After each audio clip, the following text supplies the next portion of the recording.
Your expensive beef jerky is basically rotting in your pantry right now.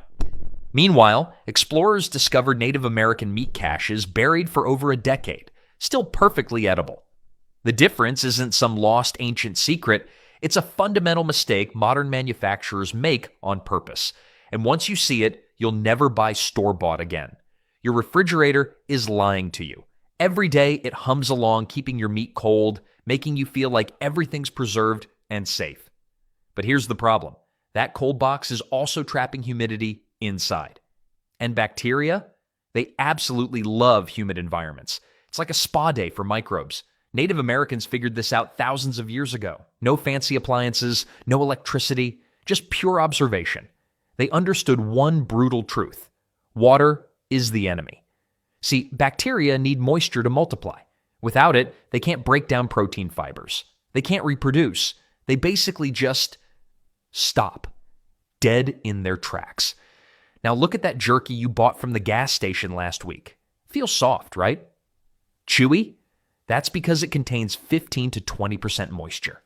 Manufacturers keep it that way on purpose. Soft sells, chewy is marketable, but it's also why that bag says refrigerate after opening and goes bad in 2 weeks.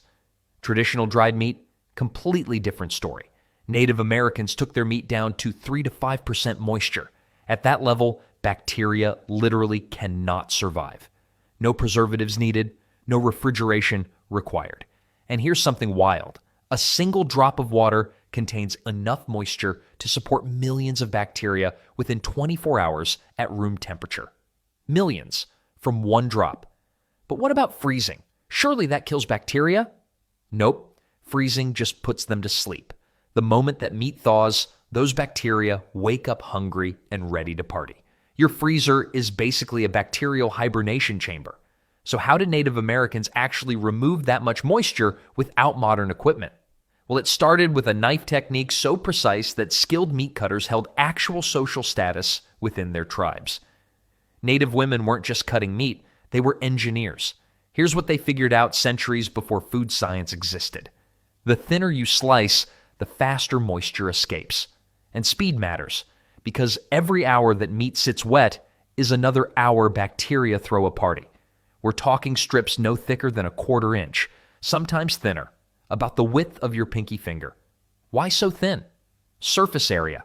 A thin slice exposes more meat to air. More air contact means faster drying. Faster drying means bacteria never get a foothold. Simple math, really. But here's where it gets interesting. They always cut against the grain, not with it, against it. Cutting against the grain does 2 things.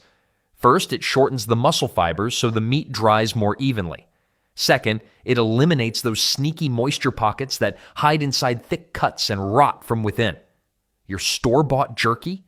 Often cut thick because it looks more impressive in the package. Marketing genius, preservation disaster. A properly thin slice dries in 2 to 3 days under sun and wind. A thick commercial piece can take a full week in an electric dehydrator and still have damp spots in the middle. The Lakota could process an entire buffalo into dried strips within 48 hours of a kill. No refrigeration, no fancy equipment, just sharp knives, skilled hands, and understanding what moisture does to meat.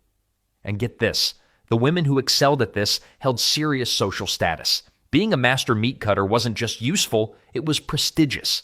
Kind of like being the neighborhood dad with the perfect lawn, except actually important. Now, having the right technique only gets you halfway there, because even perfect slices need the right environment to dry properly. Now here's where geography becomes destiny. The Great Plains weren't just where the buffalo roamed, they were basically nature's perfect meat drying machine, and tribes figured this out thousands of years before anyone invented a dehydrator.